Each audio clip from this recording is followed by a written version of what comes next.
Okay जी, तो online वालों ये बता दें कि आप लोगों को स्क्रीन और आवाज़ दोनों क्लियर है? जल्दी से चलें, बेहतरीन है। तो सो फार जो रिफ्रेशर के बच्चे हैं उनसे मैं बता दूं कि अब तक हमने जो है कुल मिला के 2 चैप्टर कर लिए हैं और दूसरे चैप्टर की भी शायद 1-2 क्लासें बाकी हैं, तो वो मैं अभी लगा के वो भी क्लोज़ कराऊंगा प्रैक्टिस के साथ, जो मुझे टेस्ट ऑफ कंट्रोल कराना है। तो जो रिफ्रेशर वाले बच्चे हैं, क्योंकि ज़ाहिर सी बात है उनमें ये कन्फ्यूजन रहती है कि भाई हम किस तरीके से फिर उसको वे फॉरवर्ड लेके चलेंगे, तो आपको आज शेयर कर दिया जाएगा प्लानर, जो आप पिछले 2 टॉपिक कवर करेंगे उसको मद्देनज़र रखते हुए। जो मैंने कल भी वीडियो बनाई थी, जो बिल्कुल फ्रेश बच्चा है जिसकी आज पहली क्लास है, वो आज क्लास नहीं ले सकता, सही ना, क्योंकि audit is all about core concepts, basics. अगर किसी को बेसिक ही नहीं पता तो वो आज की क्लास नहीं ले सकता, सिंपल इज दैट। किसी ने रिस्क वाला चैप्टर लिया हुआ है तो ले सकता है, और किसी ने बेसिक इंटरनल कंट्रोल लिए हुए तो वो ले सकता है, सही है ना। अलबत्ता जो बिल्कुल एकदम पीडी बैग बच्चा है, सही है ना, वो आज क्लास नहीं ले सकता। तो मैंने पहले ये क्लियर कर दिया कि भाई एक बच्चा बोले कि सर मेरी तो पहली क्लास है आज, तो वो नहीं ले सकता, वो मैं पहले ही क्लियर कर दिया था।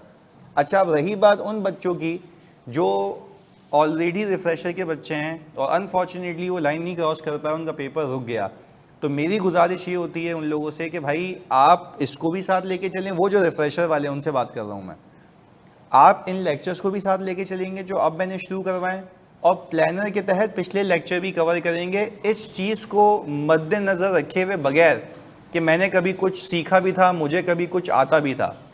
If you want to pass the paper, you need to set your mindset free from all those things जो पहले करके आ गए हो।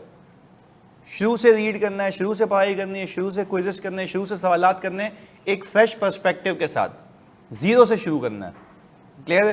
तो ये मैंने बता दिया। तो आज आपको प्लानर मिल जाएगा शाम तक इंशाल्लाह, तो वो भी आप लेके चलेंगे, ये साथ साथ लेके चलेंगे। शुरू करते हैं इंशाल्लाह। पहली बार आपसे पढ़ रहा हूँ, ये सब्जेक्ट पहले पढ़ा हुआ है, पहले लेक्चर कितने हैं, कैसे कवर होंगे, अभी बता दिया मैंने, अभी सारा बता दिया जी। अभी वो इसके बाद होगी ना, पहले तो आज हम नया सेटअप कर रहे हैं ना, तो मैंने कहा ना कि मेरी जो 2 क्लासें हैं वो मॉक और फिर एक एडिशनल होमवर्क भी दूंगा, और दोनों साथ डिस्कस करेंगे, सही है। वो कल बनाया था मैंने,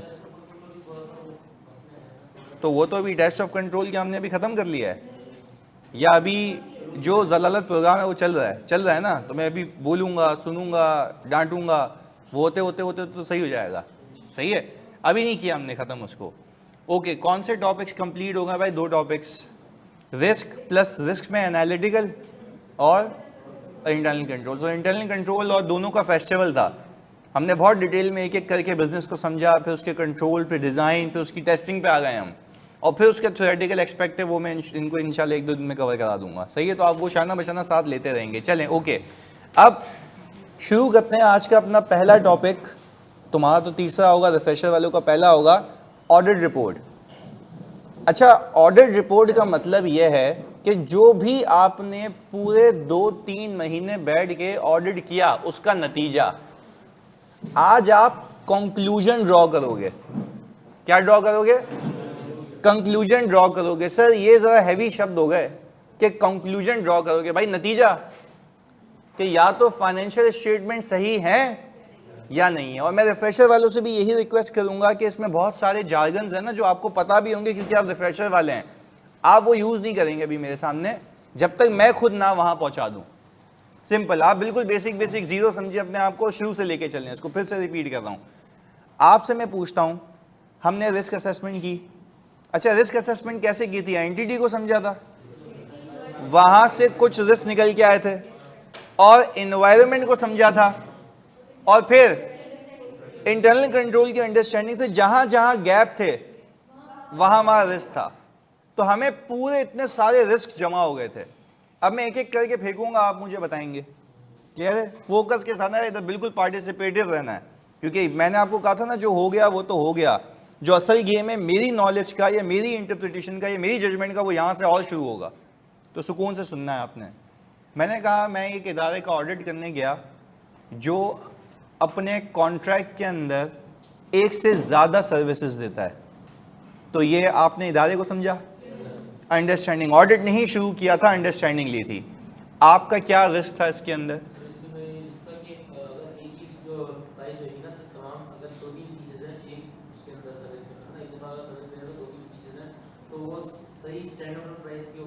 नहीं, आप पहले बोलेंगे सर हो सकता है कि परफॉर्मेंस ऑब्लिगेशन सही से आइडेंटिफाई ना हुई हो, तो क्या ये आपको हवा में पता लगा था या एंटिटी को समझ के, यानी उसके ऑपरेशंस को समझ के? यस, उसके ऑपरेशंस को समझ के। अच्छा, फिर वापस से शुरू करते हैं ना। तो आपका रिस्क ये था कि हो सकता है कि डिफरेंट परफॉर्मेंस ऑब्लिगेशन आइडेंटिफाई, ये रिस्क असेसमेंट ऑडिट शुरू किया था,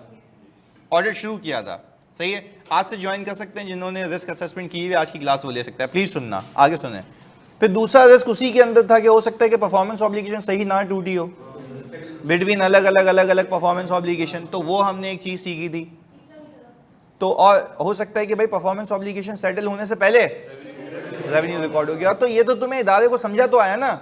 अब एक बंदा बगैर समझे ऑडिट करेगा, वो तो बोलेगा हाँ भाई कॉन्ट्रैक्ट है, रेवेन्यू बुक हुआ है, भाई उसमें से कुछ होना नहीं चाहिए था ना। चलो, अब ये बात हो गई थी। फिर मैंने कहा आपने ऑपरेशंस को समझा, आपने देखा यार ऑपरेशंस के अंदर एंटिटी एक्सपोर्ट करती है, risk of using incorrect exchange है। अच्छा, क्या ये कंट्रोल रिस्क है या इनहेरेंट? Inherent, embedded. इतनी सारी ट्रांजैक्शन होती होंगी, कुछ तो गलत हो सकता है। इनहेरेंट रिस्क, कंट्रोल्स को हटा के देखो कि एम्बेडेड देखने से क्या पता लगता है, नेचर ऑफ ट्रांजैक्शन की वजह से। तो नेचर ऑफ ऑपरेशंस जो थे जिसमें एक से ज्यादा परफॉर्मेंस ऑब्लिगेशन थी, वो भी तो इनहेरेंट रिस्क ही था कि embedded risk without consideration of control. Clear है? इनहेरेंट रिस्क का मतलब ये होता है कि भाई आप उसकी खुसूसियात को देख के समझ जाएं कि ये ऐसा यहाँ पे मसला हो सकता है, कंट्रोल्स को सोचते बगैर। जैसे कि मैंने देखा एक एंटिटी रैपिडली एक ही दिन में हजारों ट्रांजैक्शन करती हैं फॉरेन, तो क्या हजारों ट्रांजैक्शंस में रेट गलत पिक होने का खदशा हो सकता है? इनहेरेंट। अब उसके ऊपर कंट्रोल लगाना चाहिए कि एक एक ट्रांजैक्शन अप्रूव होनी चाहिए। अगर कंट्रोल भी हटा दूं तो कंट्रोल रिस्क। क्लियर है? एक बैंक है, प्लीज सुनना, एक बैंक अपने एक कस्टमर को लोन देता है या हजारों? तो हो सकता है कि उन हजारों कस्टमर्स में से जो हमने उसके ऊपर एक एक्सपेक्टेड क्रेडिट लॉस या बैड डेट बुक किया वो सही ना किया हो। इनहेरेंट। भाई नेचर ऑफ बिजनेस ऐसा है ना कि वहां पे ये एक रिस्क एग्जिस्ट करेगा रिसीवेबल की रिकवरेबिलिटी पे, इनहेरेंट रिस्क, क्योंकि नेचर ऑफ बिजनेस ऐसा है, बैंक है। अच्छा, अब इसके ऊपर कंट्रोल क्या लगा जाते हैं? क्रेडिट असेसमेंट होनी चाहिए, क्रेडिट लिमिट सेट होनी चाहिए, रिकवरी होनी चाहिए, एजिंग बननी चाहिए। अब ये सारे हटा दूं तो ये क्या है? Control risk.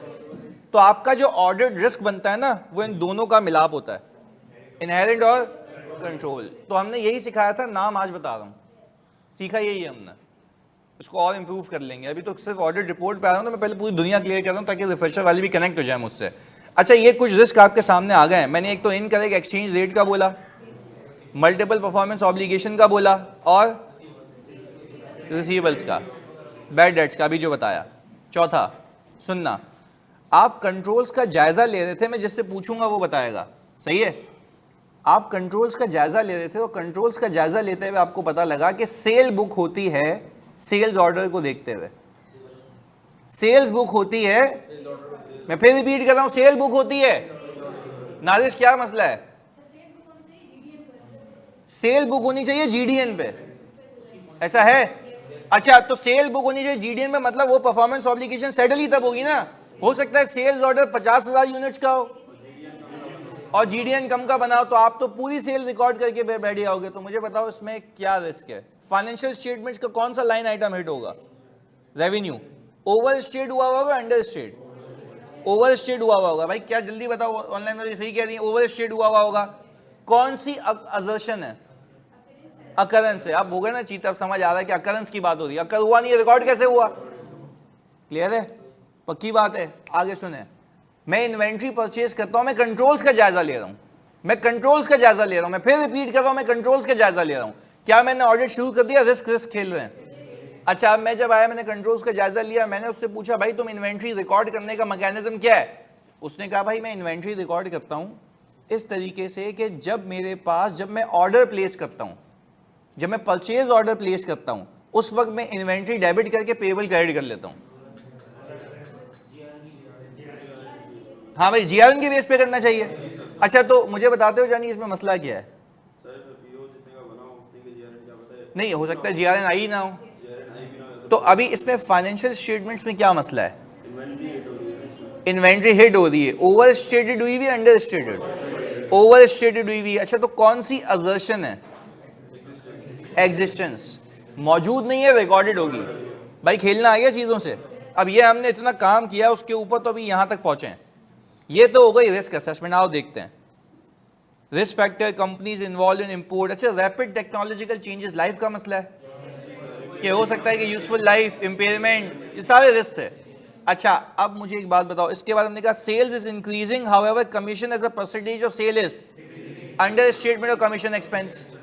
वो पूरी सिखाई हुई चीजें हैं। Sale is recorded based on sales order, GDN पे होना चाहिए। क्वालिटी चेक्स परफॉर्म नहीं हो रहे, सेल्स रिटर्न का रिस्क है।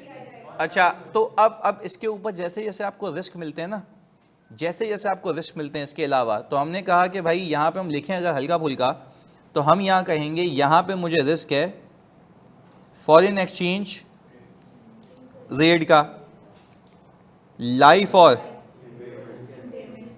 इम्पेयरमेंट का। ये आप लोगों ने खुद सीखे थे इधर, अंडर स्टेटमेंट ऑफ कमीशन का। अच्छा फिर ओवर स्टेटमेंट ऑफ सेल्स का, और ये अंडर स्टेटमेंट ऑफ, हाँ भाई ऑफ, ये एनआरवी वाला कौन है? एनआरवी वाला कौन है नशई? एनआरवी वाला तो तब होगा ना जब मैं खरीदते वक्त चेक ना करूं। ये बेचते वक्त का मसला है, ये बेचते वक्त का मसला है, सही है ना। तो हम ये कह सकते हैं ना कि सेल्स रिटर्न हो सकता है सही से अकाउंट फॉर ना की गई हो। तो अब मैं वैसे बता रहा हूं, अब मैं वैसे बता रहा हूं जैसे ही आपको रिस्क मिल जाते हैं ना सारे। अच्छा आप यहां पे फोकस करें, कुछ आपको एंटिटी से समझ आए, कुछ एनवायरनमेंट से समझ आए। रैपिड टेक्नोलॉजिकल चेंजेस कहां से पता लगे होंगे? एनवायरनमेंट से। अच्छा और ये जो फॉरेन एक्सचेंज है एंटिटी से, ऑपरेशंस में से। अच्छा सेल इंक्रीजिंग एनालिटिकल से, सेल रिकॉर्डेड कंट्रोल से, यही है ना। और दूसरा क्वालिटी चेक कंट्रोल से। देखो कैसे सारा मिक्स होकर रिस्क सामने आ गए, कुछ एंटिटी से, कुछ एनवायरनमेंट से, कुछ इंटरनल कंट्रोल से। अच्छा जैसे ही तुम्हें रिस्क सामने आ गए अब तुम करोगे इसके ऊपर काम, उसको हम कहते हैं प्रोसीजर्स, उसको हम कहते हैं। अब पहले बताओ यहां तक अलाइंड हो? जो रिफ्रेशर वाले थे उनको भी थोड़ा सा पंप अप करके यहां तक ले आए कि भाई ये हुआ होता था और इनको मैंने करवाया, ये रिवीजन के तौर पे यहां तक ले आया सबको एक साथ। पहले बताओ यहां तक क्लैरिटी ऑनलाइन वालों। कमीशन वाले में फेक सेल्स रिकॉर्ड नहीं होगी बेटा, नहीं ना। हम ये कह रहे हैं कि अगर सेल इंक्रीज हो रही है तो as a percentage of sales commission भी इंक्रीज होना चाहिए। तो हमने पहले ये बात की हुई, ये मैंने क्लासेस में 10 बार बताई है, this is just a revision. अच्छा अब आगे सुने, अब फोकस के साथ। सर इनहेरेंट रिस्क को केटर करने के लिए कंट्रोल्स लगाते हैं, बिल्कुल ऐसा ही है। और कंट्रोल्स भी फारिग हो तो ऑडिट रिस्क आपका डबल हो जाता है, सही है। ये मैंने बात बता दी, फोकस होकर इधर देखने जो हम कह रहे हैं। अब हमने कहा जैसे ही आपको रिस्क होगा ना, ये तो हो गया आज तक का बेसिक रिवीजन। अब एक एक रिस्क के ऊपर आप क्या करेंगे? काम करेंगे, प्रोसीजर करेंगे, जिसको हम अंग्रेजी में कहते हैं सब्सटेंटिव प्रोसीजर। सब्सटेंशिएट करेंगे, सब्सटेंशिएट का मतलब होता है वैलिडेट करेंगे कि क्या मेरा जो रिस्क है वो वाकई में सही है या नहीं। अच्छा तो अब वैसे ही मैं लिखूंगा नहीं यहाँ पे, सिर्फ समझाने के लिए। अगर मुझे यही नहीं पता हो ना कि फॉरेन एक्सचेंज के रिस्क को केटर करना है, रेट पे फोकस करना है, मैं कभी नहीं करूंगा। मैं क्या करूंगा, जितने भी फॉरेन ट्रांजैक्शंस हैं उसका सैंपल उठाऊंगा, उस दिन का स्टेट बैंक ऑफ पाकिस्तान की वेबसाइट पे जाके रेट देखूंगा और देखूंगा सही यूज हुआ है, क्या ऑडिट हो जाएगा ऐसे? यस। पर पता होगा तो पिक किया ना, ऐसे तो एक ही रेट चिपका के आ जाऊंगा। पहले बताओ यहाँ तक क्लैरिटी है? तो हमने क्या कहा कि अगर मैं ऑडिट करता है इसका, जो कि अभी सिखाया नहीं है प्रोसीजर, अगर मैं ऑडिट करता है इसका तो मैं सिंपल एक काम करता, मैं ट्रांजैक्शन उठाता, वो भी फॉरेन, लोकल क्यों नहीं उठा रहा? फॉरेन रिस्क है ना, उसमें होती डॉलर वैल्यूज, रिकॉर्ड होती पीकेआर में। तो मैं देखता उस दिन पे, जिस दिन ये ट्रांजैक्शन हो रही है, उस दिन स्टेट बैंक ऑफ पाकिस्तान की वेबसाइट पे फॉरेन एक्सचेंज रेट क्या चल रहा है। मैं मल्टीप्लाई करता, आंसर देखता, जो रिकॉर्ड हुआ है उससे मैच कर रहा है तो मतलब सही है। कोई गलती को ऑडिट की जबान में कहते हैं मिस स्टेटमेंट। क्या कहते हैं? जो उसने स्टेट किया हुआ है वो गलत है, मिस स्टेटमेंट। पहले बताओ बात समझ आती है? तो एक एक करके जार्गन तुम्हारी जिंदगी में ऐड होंगे। फिर रिपीट कर रहा हूं, जो उसने स्टेट किया हुआ वो गलत है, इसको हम कहते हैं मिस स्टेटमेंट, गलती। आगे सुने, फिर रैपिड टेक्नोलॉजिकल एडवांसमेंट है तो लाइफ और इम्पेयरमेंट का खदशा है। अगर इम्पेयरमेंट का मसला है मेरे बच्चों तो मैं करूंगा ये, मैं बोलूंगा आप अपनी वैल्यू इन यूज की वर्किंग दे दें, मार्केट से एसेट की फेयर वैल्यू देख लूंगा और मैं देखूंगा उसकी कॉस्ट टू सेल कितनी है, तो whichever is higher is recoverable amount आ जाएगी, बिल्कुल आ जाएगी। अच्छा मैं देख लूंगा कंपेरेबल कंपनी, ये ऑडिट प्रोसीजर सिखा रहा हूं अभी खाली हाई लेवल, हाँ डिटेलिंग तो तुम्हारी सोच है कहां तक लेके जाएंगे। फिर मैं खाली बताऊं एक एक रिस्क पे कैसे, तो मुझे पता ही नहीं होगा तो काम क्या करूंगा। मैंने आपको कितनी एग्जांपल्स दी हैं कि एक बच्चा जाता है सिर्फ लाइफ को डिवाइड करके आ जाता है, भाई ये तो देखो लाइफ सही है या नहीं है। तो मैं क्या करता हूं, ऐसी ही कंपेरेबल कंपनीज के फाइनेंशियल खोलता हूं, देखता हूं उन्होंने क्या लाइफ यूज की हुई है। क्योंकि अगर ऐसी ही कंपनी, जैसे फॉर एग्जांपल आज मैं एक यूफोन का ऑडिट कर रहा हूं और जैज है, टेलीनॉर है, तो अगर 5G आ रहा है तो उन लोगों ने लाइफ भी चेंज करनी है ना, कम करनी है। तो मैंने उनके फाइनेंशियल खोल के देखे तो उनकी लाइफ हो गई थी कम, और नीचे नोट भी डाला हुआ चेंज इन एस्टीमेट का, होता है ना IAS 8 के हिसाब से चेंज इन एस्टीमेट। मैंने उसका नोट जाके पढ़ा, उसने मतलब since the introduction of a new technology company has revised it's useful life of the assets and towers. तो वो तो सही किया हुआ उसने। अच्छा मैंने अपने वाले को देखा, मेरे क्लाइंट ने नहीं किया हुआ, तो मेरा रिस्क तो सही था, पिक हो गया। उसने लिया हुआ 20 साल, अब अगले 3 सालों में 5G आ जाएगा, तो 3 साल से ज्यादा नहीं हो सकता ना, अनलेस के वो आपको प्रूफ करे कि यही एसेट्स में उस टेक्नोलॉजी में यूज कर पाऊंगा। तो ये तो तब बातें करोगे ना तुम उनसे, ये तुम्हें रिस्क पता हो कि चल क्या रहा है, हो क्या रहा है। तो हमने पहले रिस्क आइडेंटिफाई किया, तो मुझे बताओ क्या फिर मैं कंपेरेबल कंपनी से उसकी लाइफ को असेस कर सकता हूं, ये हो जाएगा। अच्छा फिर अगर कमीशन की बात हो रही है तो कमीशन की अंडर स्टेटमेंट का रिस्क था ना, तो इसका ऑडिट करने का तरीका ये होता है, मैं मैनेजमेंट के पास जाता हूं, मैं उससे कमीशन पॉलिसी लेता हूं, वेयर हाउस जाता हूं, वहां से क्वांटिटी सोल्ड लेता हूं। अच्छा पॉलिसी से तो हट नहीं सकता ना, और क्वांटिटी सोल्ड ले ली, उसको प्राइस से मल्टीप्लाई किया और उसमें परसेंटेज चिपका दी, सही आंसर आना चाहिए। और अगर वो कम आ रहा है तो इसका मतलब है रिस्क सही था, उसमें गलती है, मिस स्टेटमेंट है। तो आप यही तो सोच रहे हैं कि मैंने जाना कैसे, किस जगह, टारगेटेड जगह पे तो पहुंच रहे हैं। अब ये है जैसे sale is recorded based on the sales order, तो आपको किस चीज का रिस्क था, ओवर स्टेटमेंट का, एग्रीड है। अच्छा तो हमारा यहाँ पे जब रिस्क ये है कि भाई मेरी सेल्स ओवर स्टेट हुई हुई होगी, तो मैं पता है क्या करूँगा, सुनना, जो सेल्स रिकॉर्ड हुई हुई है मेरे फाइनेंशियल्स में, उस सेल्स को उठाऊंगा और देखूंगा उसके अगेंस्ट GDN कितने का बना, नहीं आई बात समझ। अच्छा GDN अगर कम का बना हुआ तो सेल क्या हुई हुई है, ओवर स्टेट हुई हुई है। अब तुम्हें पता लगा तो टारगेट पे पहुंचे ना। अब एक बच्चा जो है, प्लीज सुनना, एक बच्चा इनवॉइस वेरीफाई करके आ गया, नहीं वो तो आपने इनवॉइस गलत बनाई है ना, यही तो चेक करना है। तो पहले बताओ टारगेट पे कैसे पहुंचते, जहां मसला है वहां पहुंचे, सबूत वहां से मिलेगा जो रिस्क है। पहले बताओ ऑनलाइन वाले बच्चों, आप लोग दोनों में फर्क समझ आ रहा है कि अगर मैं इनवॉइस वाइज चल रहा हूं तो भाई इनवॉइस तो चर्सी ने बनाई गलत है, रेवेन्यू गलत बुक किया, इनवॉइस भी गलत बनाई है, मेरे रिसीवेबल भी ओवर स्टेटेड है, मेरी सेल भी ओवर स्टेटेड है।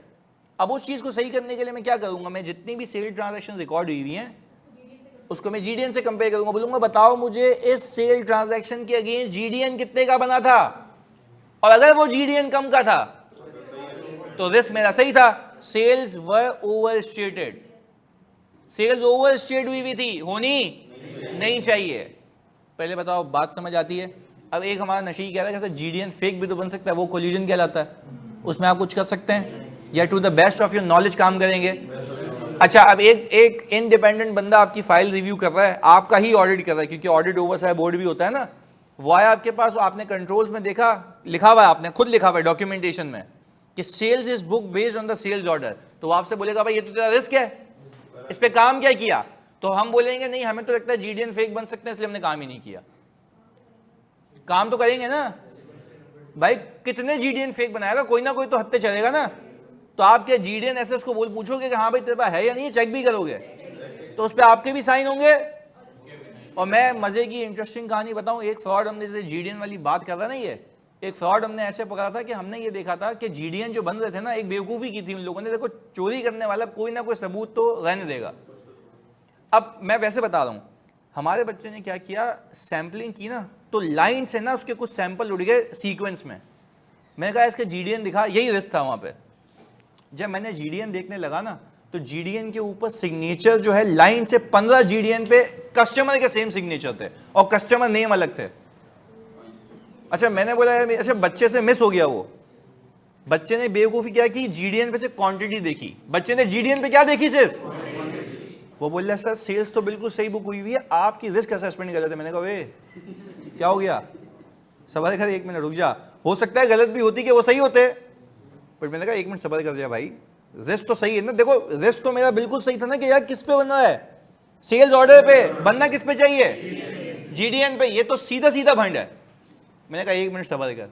तो अब जैसे इसकी वाली बात, GDN खोल, मैंने कहा खोल GDN, अच्छा सिग्नेचर देखा सेम, सिग्नेचर देखा सेम, सिग्नेचर देखा, यानी इसका मतलब ये है कि वो इन्वेंट्री गोडाउन से बाहर गई नहीं थी, साइन एक ही बंदा करे जा रहा है, तो बेवकूफ़ी में वो ये कर गया, नाम अलग अलग आए। तो मैंने कहा ये तो नहीं हो सकता। अच्छा नाम अलग अलग भी आ रहे हैं कस्टमर एक्नॉलेजमेंट में, कस्टमर एक्नॉलेजमेंट होती है तो ये तभी तो बिजनेस सिखाया पूरा, ऐसे ही थोड़ी ना ऑडिट कर सकते हो अब तुम। आप बोलेंगे आपका प्रोसेस है, तो हम गए, हमने बोला CFO को कि भाई ये तो आपने सेल्स इतनी मेहनत से की ना इस बार, बोला हाँ sir very tough, you know we have done lot of marketing and it requires a lot of efforts to achieve this target. मैंने कहा या you need to sign many GDNs at the same time, है ना, it requires a lot of effort, तो keep on signing the same GDN with the same signature. वो full AC में जो वो बदका है ना, तो बोला ये क्या कह रहे हैं आप। मैंने कहा भाई GDN दिखा इसको, तो GDN दिखा है, साइन सेम है। उसने बोला यार ये कौन कर सकता है, मैंने कहा ये आप कह रहे हैं मुझे, बोले नहीं यार दिस हैज़ टू रिवर्स। मैंने कहा प्लीज़ रिवर्स करें, थैंक यू सो मच। तो क्या रिस्क सही था, देखो कंट्रोल से पहुंचे थे वहां पे। एक बेवकूफ़ आना ऑडिटर तो ये होगा ना, सेल की ट्रांजैक्शन देखेगा और इनवॉइस देख लेगा। तो देखो कहने का मतलब ये है कि जब आप ये कहते हो ना कि फेक हो सकता है, तो भाई वो पकड़ा जाएगा, चेक तो करो, उसके बाद भी नहीं हुआ तो आपने तो काम पूरा किया ना। अच्छा जो मैं तुम्हें वैसे सिखाता हूँ, ये रिफ्रेशर वाले बच्चों को पता होगा, इंटरेस्टिंग बात है, जो मैंने अभी काम किया ना, इसको हम कहते थे नॉन सैम्पलिंग रिस्क। क्या कहते हैं, सैम्पलिंग रिस्क ये होता है कि सैंपल गलत पिक हो जाए, ये मसला ये नहीं सैंपल सही आया था। नॉन सैम्पलिंग रिस्क ये होता है सैंपल में आते हुए भी तुमने भंड मारा, सही तरीके से नहीं देखा उसको। एक बात बताऊं, पूरे ऑडिट में सबसे ज्यादा जो खतरनाक होता है ना, वो होता है नॉन सैम्पलिंग रिस्क। तुम्हारे सैंपल में एक चीज आ गई, तुमने मिस कर दी, किसी रेगुलेटर ने आके देखा ना तुम्हारा लाइसेंस रिवोक होगा, पहले कंपनी को तो बाद में पूछेगा वो। भाई तुम कहते हो रीजनेबल एश्योरेंस, मान लिया, अबे तुम रीजनेबल एश्योरेंस इसलिए कहते हो ना कि सैंपल हो सकता नहीं है, किसी और में मसला हो, हमें जो मिले वो सही हो। अबे जो तुझे मिला है उसको तो देख। इसको केटर किया जाता है अच्छे ऑडिटर के रिव्यू से, एक्सपीरियंस से, कि यार वो देखे कि क्या क्या इसमें चीजें हैं। तो हमने एक एक करके, वो तो एक्सपीरियंस है ना यार, सीखते सीखते सीखते यहाँ पहुंच गए, क्या क्या फोकस करना है। तो ये तुम्हें बता रहा हूं कि ये चीजें फोकस करनी होती हैं before you conclude on anything. Conclude, याद रखना वर्ड क्या यूज किया है, कंक्लूड, नतीजे पे पहुंचना है। ये प्रोसीजर कर क्यों रहे हैं, नतीजे पे पहुंचे, कंक्लूजन पे पहुंचे कि फाइनेंशियल स्टेटमेंट सही है या नहीं है। पहले बता दो ऑनलाइन वाले बच्चों, आप सब यहां तक बात समझ आती है, पूरे ऑर्डर को कनेक्ट किया आज कि ऐसे ऐसे ऐसे प्रोसीजर होते हैं, प्रोसीजर भी सिखाए नहीं है बाखुदा, सिर्फ एक हाई लेवल व्यू दे रहा हूं, एक हाई लेवल व्यू दे रहा हूं, सही है सर। अगर कस्टमर नेम भी सेम होता तो बेटा खिजरा, मैं आपको बचपन से यही कह रहा हूं और आज भी यही कह रहा हूं, तो आप कुछ भी नहीं कर सकते, कुछ भी नहीं कर सकते। बात समझ आ रही है, कुछ भी नहीं कर सकते। इसको मैं यूं भी पकड़ता हूं, तुम ऐसे खोलोगे तो मैं तो तुम्हें बताता हूं कैसे फ्रॉड पकड़ सकता हूं मैं। जिंदगी में मैंने हर क्लाइंट पे किया ही यही है, दिमाग इस नौयत पे चलता है। जैसे आप कह रहे हो ना कि हो सकता है, उसको ऑडिट करने की चाहत भी रखो ना कि कस्टमर नेम भी सेम हो सकता है। उसके लिए हम ये करते हैं कि हम ये देखते हैं कि भाई कोई बंदा अपनी क्रेडिट लिमिट से ऊपर तो नहीं गया, उसको फेक सेल बुक करने के लिए क्रेडिट लिमिट उसके बाप को भी ब्रीच करनी पड़ेगी। नहीं आ रही बात समझ, अब किसी का दिमाग नहीं जाता यहां तक। एक बात समझो ना यार, अगर मुझे फेक सेल बुक करनी है तो पहले तो मुझे उस कस्टमर को सिस्टम में लाना होगा, और अगर वो एग्जिस्टिंग कस्टमर है तो उसकी क्रेडिट लिमिट ब्रीच हुई होगी, अबे वो वहां पकड़ लूंगा मैं उसको।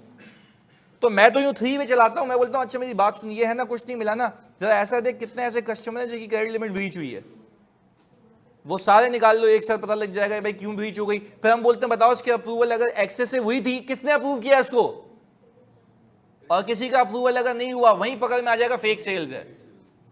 तो यार जानिए ये तो मतलब ऑडिट के गेम्स है ना। कस्टमर को कंफर्मेशन भेज सकते हो, अब फिर ये बोलेंगी कि सर वो भी अपना ही बंदा बैठा हो, अब तो क्या उसका एनआईसी लेके चेक करूंगा? मतलब भाई कहीं तो रुकोगे ना। मैं तो तुम्हें वो तरीके बता रहा हूं जो मैक्सिमम हो सकते हैं। इसको कहते हैं एलिमेंट ऑफ अनप्रिडिक्टेबिलिटी। ऐसा प्रोसीजर करो कि उसके जन गुमान में भी ना हो। तो ये तो तरीका कार है, उन्हीं के प्रोसेस से उन्हीं को समझ के उन्हीं को ढूंढना है। यही है ना कि उन्हीं से समझाना, उन्हीं का प्रोसेस देखा। तो ये अच्छा, अब एक कस्टमर है, अच्छा अब हमने एक, मैंने वैसे ही कह रहा हूँ, ये सारे मैं फ्रॉड की कंसिडरेशन सिखा रहा हूँ तुम्हें। मैंने ऐसी एक तरीके से देखा कि एक कस्टमर है, सही ना, उसको बार बार सेल हुए जा रही है। ईयर एंड के ऊपर उसको कोई पूरे साल की सेल का 20% हुआ है। ईयर एंड के ऊपर पूरे साल की सेल का। ये मैंने क्या किया? एनालाइज किया। ये मैंने क्या किया? एनालाइज किया। एनालिटिकल प्रोसीजर से मैंने अपने चिंटू को कहा, मैंने कहा बात सुन जा, ये देख के ये कौन है, ये इसकी अप्रूवल थी। जब हम गए तो हमने देखा वो कस्टमर ऑनबोर्ड ही नहीं हुआ था। कस्टमर ऑनबोर्डिंग की अप्रूवल होती है ना, तो उसकी फेक सेल हुई थी। मैनेजमेंट ने अपने कंट्रोल को ओवरराइड किया हुआ था, याद है, सिखाया था अपने बनाए हुए कानून को ब्रीच कर देना। तो ये सारी बातें हुई हैं हमारी। मैं खाली आज कनेक्ट कर रहा हूँ डॉट्स को। तो मुझे फिर फ्रॉड पता लग गया ना भाई। कंट्रोल तो उन्होंने ही बनाए थे ना। हमने बोला भाई अगर ये नई चौरंगी आई हुई है तो उस नई चौरंगी के ऊपर आपका कंट्रोल क्या था? किसने अप्रूव किया इसको सिस्टम में डालने से पहले? क्रेडिट लिमिट किसने सेट की है? वो थी नहीं, फिर पकड़ा गया। तो भाई ऐसे तो you keep on going and audit will never and. आपको कहीं ना कहीं आके रुकना है। अपने रिस्क निकाले, आपने सारे काम किए वो जो करने चाहिए। मैंने प्रोसीजर आप लोगों को बाय द वे सिखाए भी नहीं है, ये तो सिर्फ एक इंटरेस्टिंग कहानी बनाने के लिए बताता हूं कि मैं इस पे होता तो ऑडिट कैसे करता और किया कैसे है आज तक। पहले बताओ यहां तक अलाइंड है? पक्की बात है। ऑनलाइन वाले जल्दी बताओ यहां तक क्लैरिटी है? जल्दी से जानी सारे बच्चे, जल्दी से, बेहतरीन है। ओके, अच्छा अब एक एक करके आखिरी वाला भी कर लेते हैं ना, जब सबके प्रोसीजर बता दिए। होपफुली तुम लिख भी रहे होगे, जैसे सुन ही रहे थे ना, लिखे तुम लोगों ने नहीं है फिर भी, चलो सही है। ये ऑडिट में हर बैच में होता है। तो सुनो इधर कोई ये बता दे कि सिलेबस में कोई चेंज तो नहीं है भाई। ये देख ले यार इधर, quality checks not perform before the dispatch of goods. क्या रिश्ता? सेल्स रिटर्न रिकॉर्ड यानी ओवर स्टेटमेंट ऑफ रेवेन्यू का। अब इसके अंदर मैं जीडीएन वेरीफाई करूंगा, कितना गंदा लगेगा। नहीं एक बात सुनो ना, इसके अंदर मैं जाके सेल देख रहा हूँ, जीडीएन देख रहा हूँ, अबे वो तो सेल होने को वेरीफाई कर रहे हो, सेल के रिवर्सल को वेरीफाई करना ना कि हुई या। तो एक बच्चा बेवकूफ सेल्स को ऑडिट करता है, ये रिस्क है। वो सेल ट्रांजैक्शन को पिक करेगा, बोलेगा जीडीएन बनानी है। मैंने कहा मैं जीडीएन की बात ही नहीं कर रहा, मैं बोल रहा हूं आते हुए देख वापस आई हुई चीज वापस से री रिकॉर्ड हुई। उस जीआरएन भी नहीं। अब सुने मैं बताता हूँ, एक देखो क्रेडिट नोट बनाया नहीं, वो क्या कर लोगे आप? मैं बताता हूँ, आप सिंपल कॉरेस्पॉन्डेंस देखेंगे कस्टमर और कंपनी की। कॉरेस्पॉन्डेंस देखो, कोई अगर आपको कोई मसले होते हैं ना तो कंप्लेन लॉग होता है एक, आप वो जाके इंस्पेक्ट करेंगे ये चेक करने के लिए कि कोई रिटर्न की कंप्लेन तो नहीं है। एग्रीड है? आप उस बंदे से जाके इंक्वायर करेंगे। देखो वो कह रहे हैं इनवर्ड गेट पास को देखेंगे, मैं ये कह रहा हूं, देखो मैं तो मैंने एक हाई लेवल बात करूं, फिर दोना नहीं करना, सुकून से सुनना है। फिर ये तारे ज़मीन पे की तरह ईशान नंद किशन अवस्थी नहीं बन जाने के क्या चल रहा है। सुकून से सुन लो कि कहना क्या चाह रहा हूँ, प्लीज़ सुनो।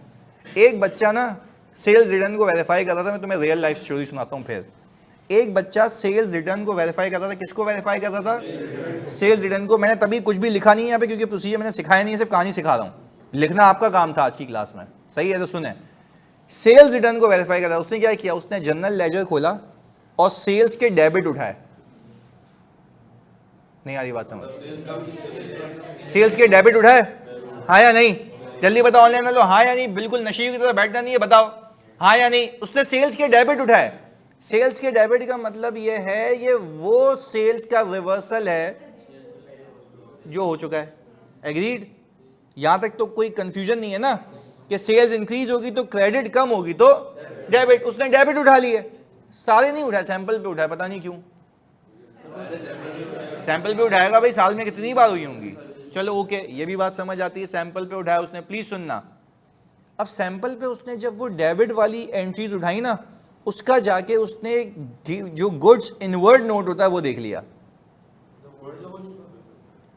वेरीफाई कर रहा है ना, पहले बताओ ये हो गया ना, उसने वेरीफाई की हैं वो वाली सेल्स रिटर्न जो बुक हो चुकी हैं, जो नहीं हुई रिस्क वो था। कहानी अब सुनने में आती है, समझ आती है? तो ये जो यहाँ पे बच्चे कह रहे हैं ना कि मैं गुड रिसीव्ड नोट देख लूंगा, अबे वो तो वो है जो आ गया।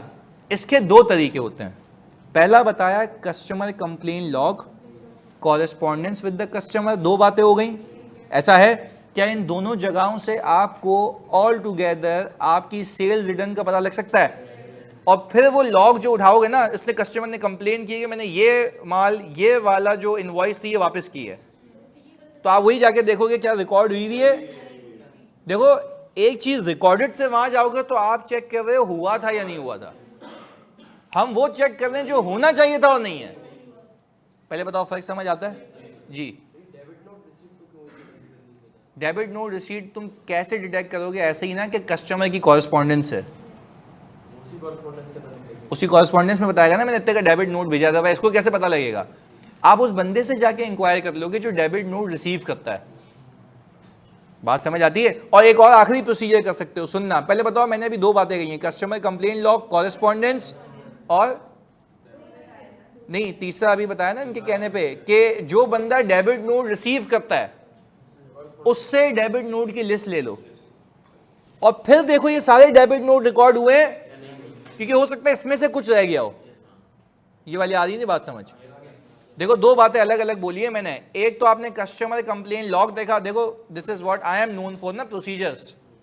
इधर सुनो, मैंने कहा वापस से, पहला मैंने क्या बताया आपको, कस्टमर कंप्लेन लॉग, दूसरा कॉरेस्पॉन्डेंस, कि आपस में जो बात चल रही है कोई ना कोई ईमेल होगी ना, इस पे ये बातें होती होंगी। तीसरा उस बंदे से जाके list of debit note obtain करो और देखो कि क्या वो सारे के सारे डेबिट नोट्स मेरे सेल्स के डेबिट पे रिफ्लेक्ट हो रहे हैं या नहीं हो रहे। नहीं, उलट जा रहे हैं। देखो अगर तुम जनरल लेजर से वहां जाओगे ना तो वो तुम रिकॉर्डेड को वेरीफाई कर रहे हो। मैंने पता है क्या रैंडम बेसिस पे कोई भी डेबिट नोट उठा लिया, अब ये देख रहा हूं कि ये रिकॉर्ड हुआ या नहीं हुआ, तो हो सकता है ना चांसेस ऑफ बीइंग मिस्ड, तो वो नहीं हुआ होगा रिकॉर्ड। लेकिन मिस आया ना, जो नहीं आया और तो यही तो वो तो देखो, अब मैंने सीक्वेंस क्या बनाई, देखो सुनो, पहले मैंने कंप्लेन लॉग देखा, तो वो हो सकता है कि इसने डेबिट नोट ही तुम्हें ना दिया हो, एग्रीड है। फिर आपने कॉरेस्पॉन्डेंस देखी, ये भी ये कंप्लीटनेस मेक श्योर कर रहा है कि जितने भी डेबिट नोट आ गए हो, फिर जिसके पास है अब ये कर लिया। तो आप मुझे बताओ कैसा दिमाग घुमा के वहां तक पहुंचा दिया। आप कंप्लीटली इंश्योर कर रहे हो कि कुछ मिस ना हो जाए। ये ऑडिट का तरीका होता है। अब बच्चे को रिस्क ही नहीं पता, वो बेवकूफ क्या करता है, डेबिट उठाया, अबे उसने जीआरएन वेरीफाई कर लिया, क्यों भाई, ये तो वो है। ये पता है आप कब कर रहे होते, जब आपको ये होता कि बिला वजह सेल्स रिटर्न बुक हुई है। नहीं यही बात समझ, ये वाली हरकत आप तब करते हैं जब आप कहते हैं मेरी बिला वजह सेल्स रिटर्न बुक हुई है, अंडर स्टेटमेंट ऑफ सेल्स हुई है। तो क्या यहां पे वो रिस्क है? अबे इसमें नहीं है। तो रिस्क जैसा होगा वैसा आपने काम करना। क्लियर है?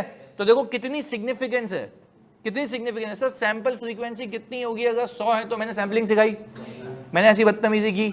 मैं तो तुम पे फेवर करके प्रोसीजर आज बता रहा हूं ताकि मजा आए। पैसे इसके होते हैं मेरी क्लासेस में, सिंपल। तो मैं एक बात बता रहा हूं, मैं कह रहा हूं एक तो तुम्हें सिखा रहा हूं, ऊपर से फ्री हो रहे हो। सैंपलिंग बता दो, क्यों बता दो भाई, मैंने सिखाई है। मैंने तो ये भी बोला प्रोसीजर भी नहीं सिखा रहा। मजे आ रहे हैं, बिलाओ जाओ, कहानी चल रही है, बताओ उसको कैसे वेरीफाई करेंगे, सिखाऊंगा, प्लीज सुनो, वेट करो। ऐसे फौरन नहीं निकलना ना, एक एक करके सुकून से दिमाग में फिक्स करनी है चीजें। आज अगर मैं ये ना बताऊं तो तुम बोलो रिस्क जो निकाले थे उसका फायदा ही क्या था। तो आज मैं खाली तुम्हें रियलिटी चेक दे रहा हूं कि जो रिस्क निकाले थे उसको ऑडिट करने का तरीका क्या होता है। क्लैरिटी है? पहले बता दो ऑनलाइन वालों, आप सब रिस्क से रिस्पॉन्सेस तक का बेसिक सफर समझ आता है? जल्दी बताओ ऑनलाइन लो, सारे बच्चे, सारे मतलब सारे भाई, तुम सबको क्लियर है? जी पहले सीधा बैठ, अब बोल। हाँ, सेल्स रिटर्न जो हुई है और जो इन्वेंट्री हमारे पास आई है, क्या मेरी इन्वेंट्री की एग्जिस्टेंस का रिस्क इसमें है? मैं लिखूंगा। अगर मैं इस सवाल में ये लिखता कि इन्वेंट्री काउंट नहीं होता तो इन्वेंट्री की एग्जिस्टेंस का रिस्क होता, तो मैं ये बकवास करता। एग्रीड? बात समझ आती है? कितनी बातें बोली मैंने? 2। देखो, एक बच्चे ने कहा कि सर इसमें जो है वो वाली बात कहाँ है कि सेल्स रिटर्न की एग्जिस्टेंस का चेक कर लो। हमें मुसीबत ये नहीं है कि सेल्स रिटर्न आई नहीं होगी, हम कह रहे आ गई होगी, मौजूद भी होगी, रिकॉर्ड नहीं हुई होगी। एग्रीड? हम उस पर काम कर रहे हैं। अगर मैं आपको ये बोलूं ना कि इन्वेंट्री काउंट, देखो आपको बहुत ना मोहतात होकर चलना पड़ेगा। आप बिला वजह लिखोगे, एग्जाम में बोलेगा भाई ये रट्टू तोता है, इसने तुक्के में मार दिया, ये पहला वाला सही भी किया होगा ना, दूसरे पे तुम्हें बुला लेगा। मैं तुम्हें लिटरली बता रहा हूं, फजूल क्यों लिखना है?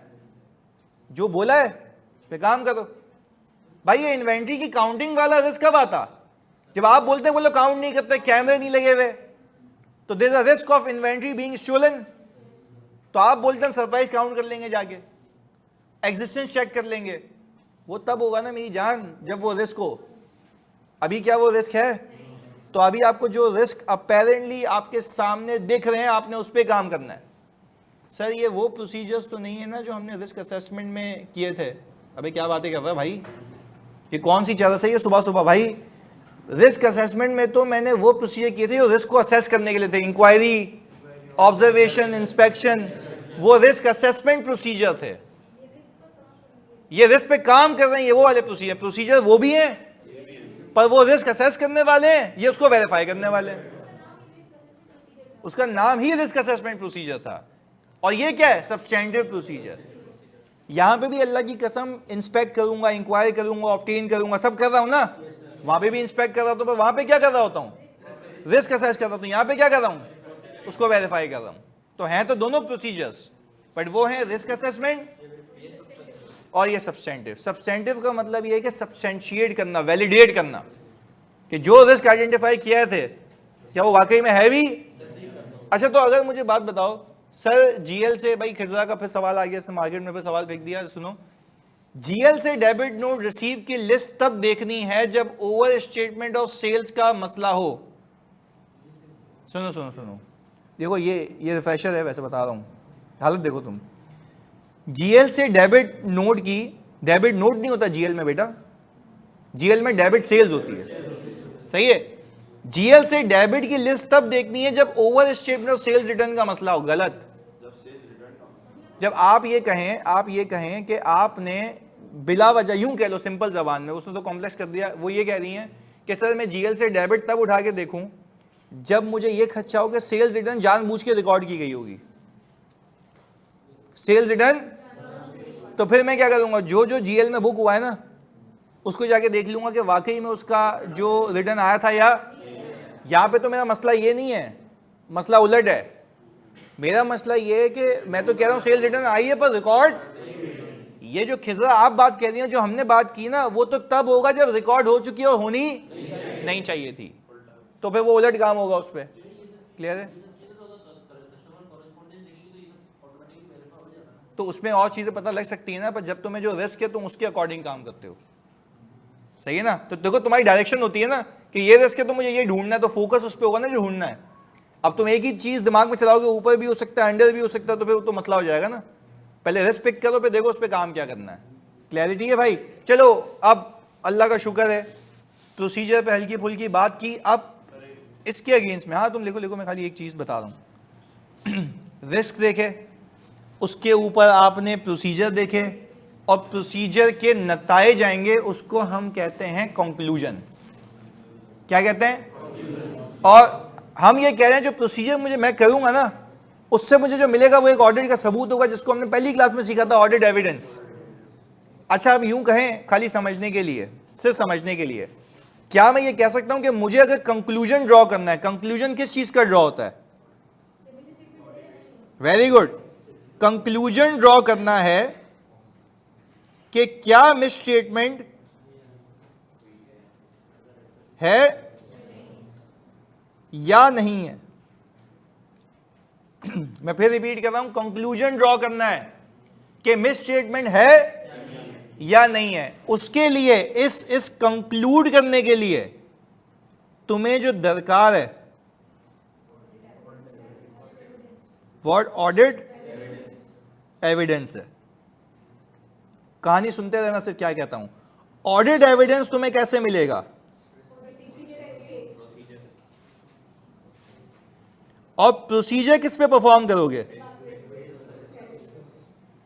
और रिस्क कैसे आइडेंटिफाई होता है।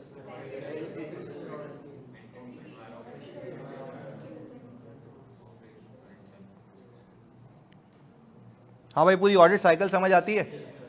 देखो हम तो कह रहे हैं रिस्क असेस किया, प्रोसीजर किए, सबूत मिला, कंक्लूजन, ये पूरा ऑडिट साइकिल है। क्लियर है? चलें, अच्छा आप प्लीज सुने आगे, फोकस। अब हमने कहा अब आपको सबूत मिल गया ना, अब आपने ना ऑल टुगेदर कंक्लूजन ड्रॉ करना है। कंक्लूजन का मतलब यह है, आज मैं तुम्हें और खुल के बताता हूं, कंक्लूजन का मतलब यह है कि या तो फाइनेंशियल स्टेटमेंट्स में मिस स्टेटमेंट है या तो नहीं है। कितनी बातें बोली? कंक्लूजन का मतलब यह है बेस्ड ऑन द सबूत कंक्लूजन ड्रॉ करूंगा। अच्छा, सबूत के बगैर कंक्लूड कर सकते हो? पता ही नहीं है, सबूत के बगैर कुछ भी। वापस सुनो, अगर सबूत नहीं मिला, अगर सबूत नहीं मिला तो मुझे आप एक बात बताओ, क्या आप कंक्लूड करने की औकात रखते हो? यानी इन एनी केस कंक्लूड करने के लिए आपको क्या चाहिए? सबूत चाहिए, ऑडिट एविडेंस चाहिए, जिसके बिना पे आप कंक्लूड करोगे कि या तो मिस स्टेटमेंट है या नहीं है। पहले बताओ, इतनी बात समझ आती है? पक्की बात है। तो कोई आज के बाद आपसे पूछे कि हम ऑडिट के आखिर में क्या करते हैं, आप बोलेंगे conclude based on and how audit evidence is obtained, substantive procedure से। और क्या सब्सटेंटिव प्रोसीजर से अंधों की तरह करना है या रिस्क पे करना है?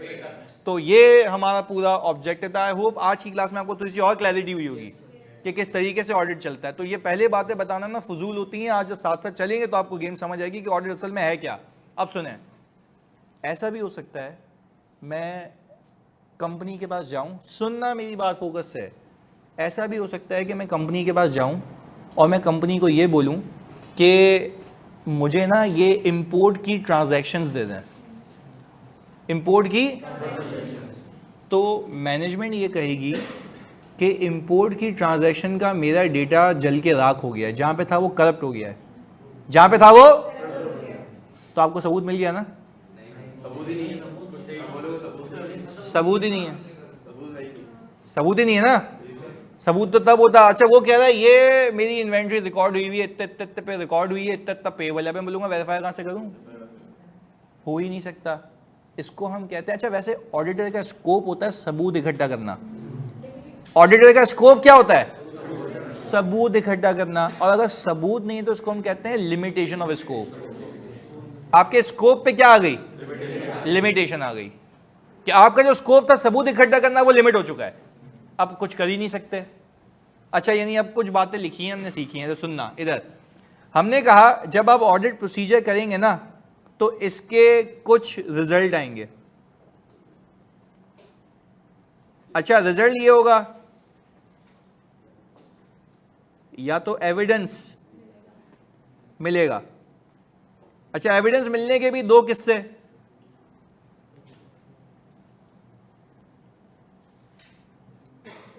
या तो ऑल ओके,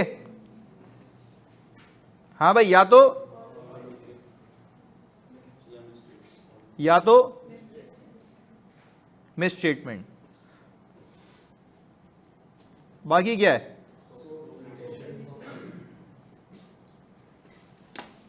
ये जो भी रिजल्ट होगा, सबूत मिला सही है, सबूत मिला मसला है, सबूत ही नहीं मिल रहा, ये हमें ऑल टुगेदर बताना है कंक्लूड करके एक रिपोर्ट के अंदर जिसका नाम है ऑडिट रिपोर्ट, जिसका नाम है। तो मैंने ऐसे नहीं किया कि मैंने आके बोला आओ भाई ऑडिट रिपोर्ट शुरू करते हैं, पहले बता दिया कि यहाँ तक पहुँचते कैसे हैं, ताकि पीछे फ्रेमवर्क हो कि भाई वो किया था, फिर सबूत इकट्ठे किए थे, फिर कुछ में नहीं मिला, कुछ में मिला, तो अब जाके कंक्लूड कर रहा हूँ। अच्छा, ऐसा भी हो सकता है ना कि कुछ में सबूत ना मिले और कुछ में मसले हों, तो ये तो और बड़ा मसला हो गया, ऐसा है नहीं है। तो ये सारी चीज़ें जो हैं कुल मिला के जमा होके आखिर में आपके कंक्लूजन का बेसिस बनेंगी, आपके कंक्लूजन का। जब आप ये बुक खोलेंगे ना उसमें लिखा हुआ है audit evidence should be gathered on which to base the conclusion. Audit revision, audit procedures should be perform to gather the evidence on which to base the conclusion. यानी ऑडिट एविडेंस के base के ऊपर तुम क्या करोगे. बस ये बात मैंने आपको वहां से भी कनेक्ट कर दी कि audit evidence should be obtained on which to base the conclusion. सबूत के बिना के ऊपर कंक्लूड करोगे. सबूत के बिना के ऊपर आप कंक्लूड करोगे कि ये सबूत है, इसके ऊपर मैं कंक्लूड कर रहा हूं. पहले बताओ क्या ये गेम समझ आती है, क्लियर है. अच्छा ओके, अब यहां पे एक क्या कह रहा है भाई, ये भाई फिर अगर मैनेजमेंट ने ऑडिटर के कहने पर एफएस ठीक कर ली है तो फिर हम ये वाली बात करेंगे. सवाल है. तो फिर ये तो फजूल बात हो गई ना. जब मैनेजमेंट ने ठीक कर ली है तो फिर तो ये यहाँ पे नहीं आएगी ना बात. फिर हम कौन से वाले डब्बे में आ जाएंगे, ऑल ओके वाले में. हम तो वहां कब जाएंगे, जब सही ना हो. तभी तो मैंने दो हिस्से बोले ना. भाई अब एक सही कर लिया तो तुम रिपोर्ट में फिर शेयर होल्डर को लिख के दे रहे हो कि यार ये गलत है. वो बोलेगा कि पागल हो गया है.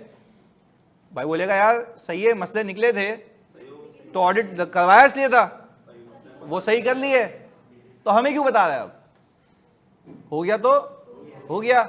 हाँ, मैं शेयर होल्डर को ये गलत बातें कब बोलूंगा, जब वो सही ना करे. ऐसा ही है ना. तो ये तो पूरी कहानी है. रिपोर्ट तो आखिरी है, कंक्लूड कर रहे हैं, बस फाइनल स्टेज. चलो अब यहां तक तो पहुंच गए. पहले बता दो कि पूरी कहानी में यहां तक की कहानी क्लियर है कि रिपोर्ट तक कैसे लैंड करना है. चलो अब आते हैं आगे. फिर मैंने कहा यार मैं रिपोर्ट अपनी पसंद की बना के दे दूं या कोई उसका स्टैंडर्ड फॉर्मेट होगा. तो उसने कहा स्टैंडर्ड फॉर्मेट है, पहले कहानी सुननी है ताकि समझ आए कि स्टैंडर्ड फॉर्मेट क्यों है. और ये आप बच्चों से पूछ सकते हैं, 15 से 20 नंबर का मैंडेटरी सवाल आता है हर टाइम में. हो ही नहीं सकता कि रिस्क का, रिस्पॉन्सेस का और उसका सवाल ना है. तो हमने काम भी तो इसी पे किया है, रिस्क, रिस्पॉन्सेस, और फिर उसके ऊपर सोने पे सुहागा जो तड़का लगाने आते हैं वो हर जगह प्रोसीजर चिपके हुए होते हैं. हर सवाल में 5 नंबर के प्रोसीजर, हर सवाल में 5 नंबर के प्रोसीजर. तो प्रोसीजर कोई आपके पूरे पेपर का 35% है.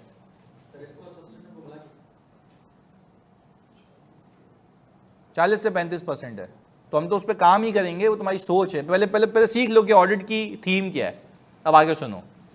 मैंने कहा यार मुझे बताओ रिपोर्ट तो मैं अपनी पसंद से दे दूं. उसने बोला नहीं, देखो रिपोर्ट होनी चाहिए कंसिस्टेंट पूरी दुनिया में.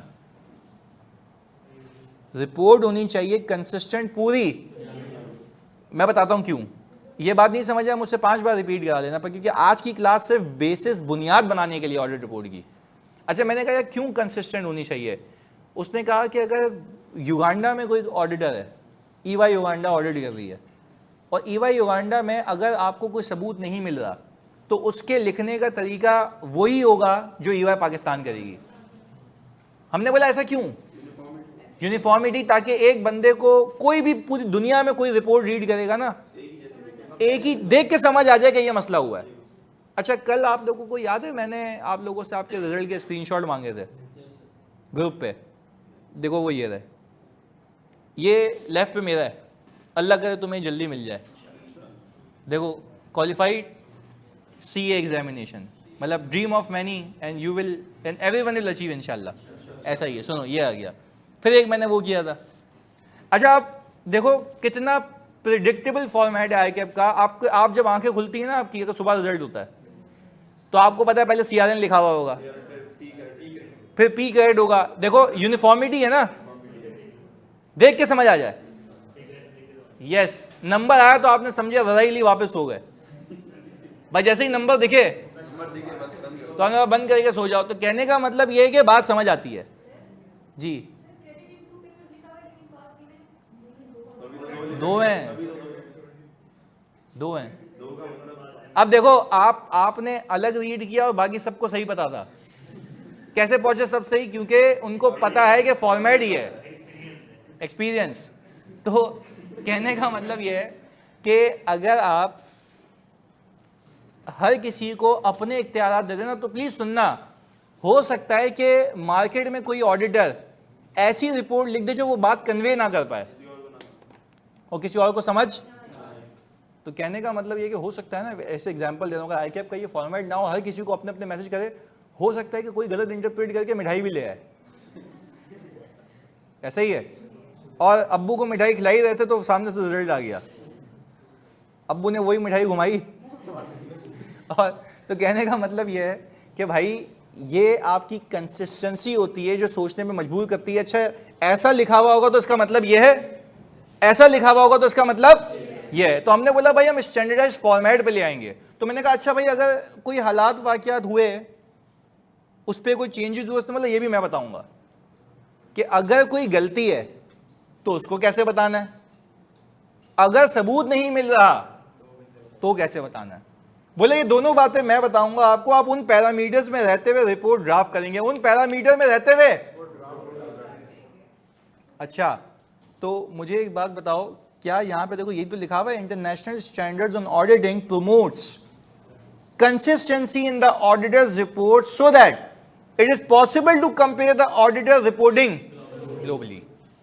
ग्लोबली सेम होना चाहिए ताकि यार कोई भी ऑडिट फर्म किसी भी कंपनी का ऑडिट कर रही है, कोई भी शेयर होल्डर ऑडिट रिपोर्ट को देखेगा उसको परखने का तरीका सेम होगा।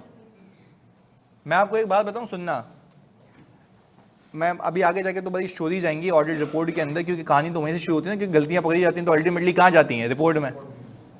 अब मैं क्लाइंट को बोलता हूं कि यार मैं ये लिख दूंगा, क्लाइंट बोलता नहीं नहीं यार प्लीज क्या कर रहे हो, ये उसको पता है इसका इंपैक्ट क्या है। अच्छा और सुनना, और अगर कोई डिफाइंड वर्डिंग ना हो और हम बोलेंगे लिख देंगे तो बोलेगा लिख दे, हम बता देंगे उसको इसका मतलब ये होता है, नहीं आई बात समझ। तो कहने का मतलब ये है कि अगर कुछ ऐसे अल्फाज हैं जो आगे जाके सीखेंगे, कुछ ऐसे अल्फाज होंगे रिपोर्टिंग में अगर आप वो यूज करेंगे तो शेयर होल्डर बोलेगा कंपनी तबाह हो गई है। तो वो क्या अल्फाज है अभी मैंने सिखाया भी नहीं है ना, मैं अभी बात कर रहा हूं उसकी, सिर्फ एक चीज एम्फसाइज कर रहा हूं कि आपकी रिपोर्टिंग कंसिस्टेंट होनी चाहिए ग्लोबली, तभी तो हम ये रिपोर्टिंग स्टैंडर्ड्स का नाम क्या, इंटरनेशनल स्टैंडर्ड्स ऑन ऑडिटिंग। आप यहां बैठ के फॉलो कर रहे हैं, दुनिया में कोई बैठ के फॉलो कर रहा है, सबकी रिपोर्टिंग के फॉर्मेट्स क्या हैं, सेम है। तो आप किसी भी कंपनी के फाइनेंशियल्स खोल के देखेंगे ना, उस पर जो रिपोर्ट लगी हुई होगी आपको पूरी दुनिया में कंसिस्टेंट मिलेगी। आपको समझ आएगा कि ऑडिटर ने, अब बात सुनना मेरी, आपको समझ आएगा कि ऑडिटर ने कंक्लूड क्या किया है। अगर अच्छा ऑडिटर ने कोई गलती पकड़ी है तो वो भी लिखने का तरीका आपको पता है, आपको देख के समझ आएगा गलती और क्या गलती है वो भी लिखने का तरीका पता है। और अगर सबूत नहीं मिला तो वो भी लिखा हुआ होगा पर उसकी भी डिफाइंड वर्डिंग होगी। तो यानी अगर मैंने सबूत ना मिलने वाली डिफाइंड वर्डिंग लिखी तो मुझे, मेरे ख्याल से वो ज्यादा खतरनाक है, ऐसा ही है ना। और मैंने कहा कि गलती है और बहुत बड़ी गलती है तो वो भी ज्यादा खतरनाक है। तो इन सबको लिखने के तरीका कार है। तो स्टैंडर्ड ये कहता है आपने रिपोर्टिंग कंसिस्टेंट रखनी है, बट हाँ मैं आपको गुंजाइश देता हूं कि जब जो हालात वाकयात होंगे उसमें ये वर्डिंग यूज कर लेना अपनी एडजस्टमेंट के हिसाब से, पर जो प्री डिफाइंड वर्डिंग है वो चेंज नहीं होती। पहले बताओ ऐसा ही है? नहीं नहीं, ये international standard on auditing completely यही चल रहा है, सही है, क्योंकि यही फॉलो हो रहा है ना रिपोर्टिंग भी इसके हिसाब से। तो वो बोलता रहा हूं मैं, वो गुंजाइश देता है, वो गुंजाइश देता है कि भाई आप इसमें उतना चेंज कर सकते हैं अपनी सिचुएशन बताने के लिए। देखो वो ये बोलेगा भाई गलती हुई है, क्या गलती हुई है वो आप नहीं लिख दें आप, पर जो गलती हुई है उसको बताने के लिए वो वर्डिंग चेंज नहीं हो सकती, ताकि देख के समझ आए कि इंपैक्ट क्या है। पहले बताओ बात समझ आती है? अच्छा यानी अब तक सोफा हमने ये देखा कि हमारे पास ऑल टुगेदर जब भी मैं ऑडिट रिपोर्ट बनाऊंगा तो मैं क्या शुरू में बनाऊंगा या कंक्लूसिव स्टेज पे? कंक्लूसिव स्टेज के। वो कंक्लूजन कैसे मिलेगा? प्रोसीजर करके, एविडेंस लेके, एविडेंस के बेस के ऊपर, ऐसा ही है। चलें अब आगे सुने फोकस के साथ। हमने कहा जैसे हमने ये समझ लिया कि सही है भाई ऑडिट रिपोर्ट बनेगी, मैं फिर बता रहा हूं हमने प्रोसीजर्स को भी खाली रखा है, क्योंकि मैंने रिपोर्ट शुरू करवाने का मकसद इसलिए ये क्योंकि मैं आगे जाके जब भी प्रोसीजर पढ़ाऊंगा ना तुम्हें, तो मैं वहां पे ये कह रहा हूँ अब रिपोर्ट पे ये इंपैक्ट आएगा, अब रिपोर्ट पे ये इंपैक्ट आएगा, तो तुम्हें समझ ही नहीं आएगा रिपोर्ट पे क्या इंपैक्ट आएगा। तो अब जितने भी आगे चैप्टर्स हैं वो सब रिपोर्ट से कनेक्टेड हैं, क्योंकि अल्टीमेटली पहुंचना कहाँ है, तो पहले रिपोर्ट समझ लेते हैं। मैंने सिर्फ तुम्हारी जिंदगी से प्रोसीजर्स को भी गायब कर दिया for the time being. Clear है? चले ओके। मैंने कहा भाई अब कंटेंट्स पे बात करते हैं। अच्छा मेरे रिपोर्ट पढ़ाने का तरीका थोड़ा सा ये है कि पहले मैं रिपोर्ट के सारे कंटेंट पढ़ा दूंगा, रिपोर्ट के कंटेंट्स पढ़ा दूंगा सारे, और फिर सारे कंटेंट्स को पढ़ाने के बाद मैं बोलूंगा एक एक कंटेंट पे अलग अलग चैप्टर बनाया मैंने। कि अगर कुछ हालात वाक़यात हुए तो इस चैप्टर में इस कंटेंट पे क्या इम्पैक्ट आएगा, दूसरे कंटेंट पे, तीसरे, चौथे, पांचवें, तो कुल मिला के जो भी कंटेंट्स हैं पहले हम उसका एक ओवरव्यू लेंगे और फिर उसको एक एक चैप्टर में डिटेल में डिस्कस करेंगे। क्लियर है? तो ये बात हमने कह ली, मैं फिर रिपीट कर रहा हूं, पहले हम क्या करेंगे, ओवरव्यू, और फिर डिटेलिंग करेंगे। क्लियर है? अच्छा, सबसे पहले मैंने कहा यार अगर मैं रिपोर्ट खोलता हूं तो उस रिपोर्ट के अंदर सबसे पहले क्या होना चाहिए। उसने बोला हेडिंग डालो, ये इंडिपेंडेंट ऑडिटर की रिपोर्ट है। ये मैंने कहा ऐसा क्यों करूं। उसने बोला कॉन्फिडेंस, पहली क्लास याद है, to enhance the confidence of users. अच्छा, अगर मैं अब मैं तुम्हें वैसे बताता हूं, एग्जामिनर ने एक बार ना रिपोर्ट दी, ICW की बात कर रहा हूं, रिपोर्ट दी, उसने बोला ये रिपोर्ट है, इसमें गलतियां निकालो। अच्छा, उसमें ऊपर लिखा हुआ था ऑडिटर्स रिपोर्ट, बच्चा स्किम करते हुए निकल गया। तो उसने फिर बोला अपने एग्जामिनर कमेंट्स में, उसने बोला कि most of the students have failed to detect that it was not written that it is independent auditor report, because until and unless you write that it is the report of independent auditor it will have no value। अच्छा, value क्यों नहीं है उसकी, confidence नहीं है ना, तो ये लिखना था उसमें, बताना था कि भाई आप बताओ ये इंडिपेंडेंट ऑडिटर की रिपोर्ट है। अच्छा, तो क्या मैं इंडिपेंडेंट ऐसे ही लिख दूं या वाकई में इंडिपेंडेंट होना जरूरी है? पूरे ऑडिट में, पूरे ऑडिट में मैं उस क्लाइंट के शेयर्स नहीं रख सकता, मेरा कोई क्लोज फैमिली मेंबर वहां नहीं हो सकता, वो सारी एथिक्स में सीखेंगे। सही है? हमें पहली बात समझ आ गई कि सबसे पहले हमने कहना है कि भाई ये कौन से ऑडिटर की रिपोर्ट है, क्योंकि देखो अगर रिपोर्ट अगर इंटरनल ऑडिट दे दे तो वो आवाम तो उस पर नहीं विश्वास कर रही।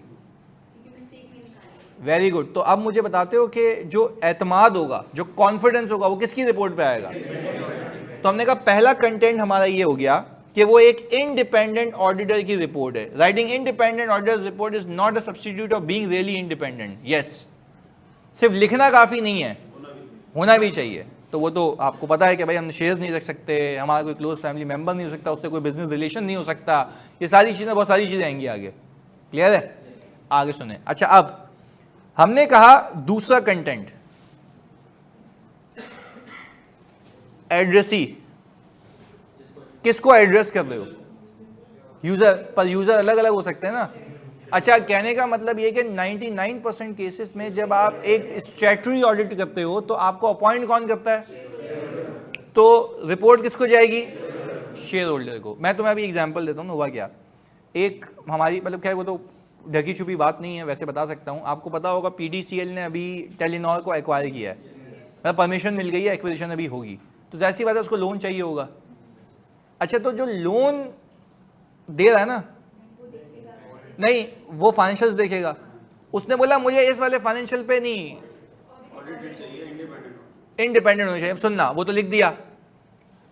फिर उन्होंने कहा अच्छा, फिर PDCL ने क्या किया, हमारे ऑडिटेड FS उसको दे दिए। किसको दे दिए? बैंक को, ग्लोबल बैंक IFC उसको दे दिए। अच्छा, ईमेल आती है उनकी तरफ से, we don't need this financial statements, we need a financial statements address to us, यानी report is address to us. अच्छा यार, सुने सुने बात बताओ, सुने तो सही, सुने कहने का मतलब सुने। मैं ये कह रहा हूँ, एक एग्जांपल दे रहा हूँ, फोकस सुने। मैंने कहा कि भाई समझने की बात है कि मुझे कंपनी के शेयर होल्डर ने अपॉइंट किया, मैंने बाखुदा ऑडिट किया, मैंने रिपोर्ट दे दी, उस पर लिखा हुआ है इंडिपेंडेंट ऑडिटर की रिपोर्ट है, पर उस पर एड्रेस ही कौन है? To the members of the company. देखो ये लिखा हुआ, to the shareholders of ABC company, ऐसा ही है। अच्छा, तो फिर जो IFC बैंक है ना, वो कह रहा है कि यार भाई मैं लोन नहीं अप्रूव करूंगा। अच्छा, ये PDCL कह रहा है भाई मुझे कोई $420 मिलियन चाहिए, $420 मिलियन चाहिए, कहाँ से क्या हो गया, तुम्हें क्यों नहीं दोगे? उसने बोला भाई आप ऑडिट करवाओ। तो बोला ऑडिट कराया तो है, एड्रेस मुझे करो। अच्छा, उसने बोला क्यों? हमारी मीटिंग हुई ना, मैंने कहा मीटिंग करा थे, मैंने कहा अच्छा कुछ बैंक्स एक्सेप्ट कर लेते हैं, फर्क। तो उसने क्या बोला, उसका जवाब सुनना। मैं क्या कहता हूँ, मैं लकी हूँ इस मामले में, हर कोई ना कोई घटना हुई हुई है यहाँ पे, पता है मुझे, तभी वहां से पता लगती रहती है मुझे, मैं लिखता रहता हूँ अपने पास कि अच्छा ये बताऊंगा, ये बताऊंगा, ये बताऊंगा, ये हुआ। तो सुनना, सामने से वो कहता है बंदा, सही है, जैक उसका नाम था, वो कहता है you know when you are reporting to us you will be very much more skeptical because if they default you will be liable to us। नहीं है बात समझ, नहीं आ रही बात समझ। देखो वो कह रहा है you will be liable to us. हाँ तो अब बोल रहा है हम तो देखो we know that you are independent, you have followed international standards on auditing, but still we want that you should address to us. Yes, तो मैंने कहा देन इन दिस केस, फिर हमने भी बोला हम भी तो ऑडिटर है ना भाई, मैंने कहा in this case you need to appoint us. अब फिर कह रहा था बदतमीजी हम भी आ गए। In this case you need to appoint us, you can not come through the PDCL and tell us to report to you. Yes, you should come and do an engagement। तो उसने बोला okay, so how much money you are going to charge. मैंने कहा नहीं 150,000 $150 सही है। तो I think वो तो सही है, मुनासिब सी फीस है। खैर कहने भाई होती इतनी है EYMM, होती इतनी है, वो नहीं रखता अभी लोकल क्लाइंट्स, प्लीज सुनना। तो वो मान गया, तब वो एंगेजमेंट होगी। तो मुझे बताओ अब मैं एड्रेस किसको करूँ? शेयर होल्डर को क्यों नहीं कर रहा? तो जो अपॉइंट कर रहा है वो।